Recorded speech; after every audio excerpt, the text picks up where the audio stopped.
Jesus always practices what he preaches, thankfully. In this gospel incident, Jesus goes from saying, "As long as I am in the world, I am the light of the world," to spitting on the ground and making and spreading mud on the eyes of a man who later says to the Pharisees, "Now I see. Let there be light." Genesis chapter 1. Words of revelation and a gesture of lavish mercy, a gift of healing.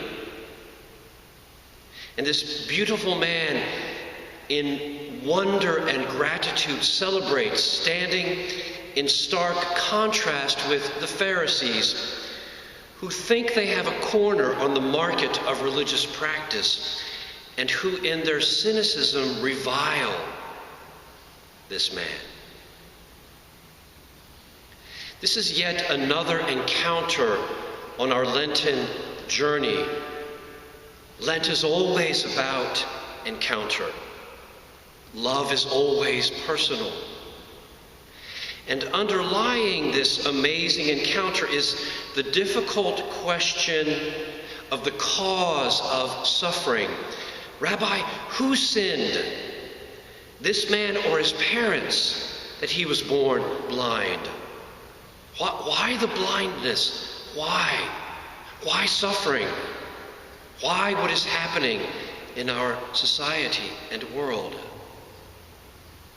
The disciples want to know direct cause and effect. This they want in fairly good company, ours, who sometimes think we have the answer.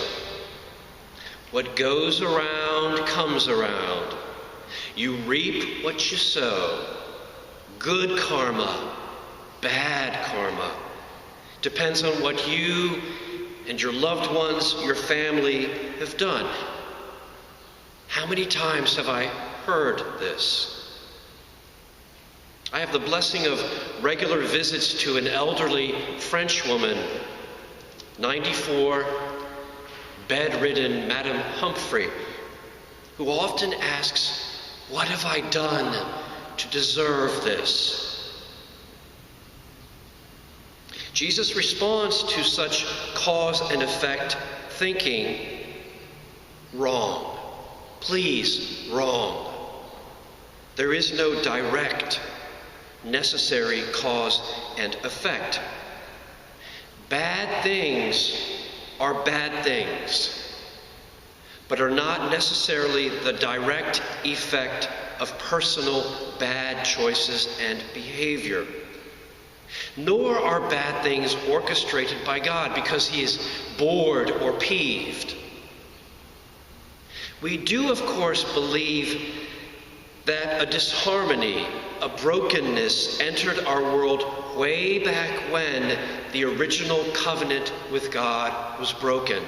Thank you, Adam and Eve. But that is ultimate, not direct cause. No necessary direct cause and effect, and no easy answers, alas. Bad things, like the coronavirus, are painful, frightening things that God mysteriously allows, obviously, through which God wishes to reach us in new ways. Notice how Jesus does not offer an explanation. Jesus responds by his actions, inviting us to believe that God makes use of bad things for a greater good. We must dare to believe this, to trust in this. Now, the greater good is not necessarily things fixed. You may have noticed this in your own life. God does not magically fix everything. In fact, we may sometimes be wondering what exactly he does fix. Yet we believe that God always responds to our prayer. It is so that God's works might be revealed, like this man, in us. In human brokenness, in the midst of our frightening situation, divine light and divine love can be revealed. This encounter with the blind man shows us Jesus, God in vulnerable flesh, and it shows us where Jesus, as light of the world, leads us. There is a progression in this encounter. His healing is just the beginning of a journey and a fitting metaphor for what later occurs. Notice how, at first, Jesus was a nobody, complete stranger for this fellow. Jesus alone entirely takes the initiative. He asks nothing, no negotiation, no test of readiness. Jesus approaches him, boldly smears his eyes with mud, and sends him to the pool of Siloam.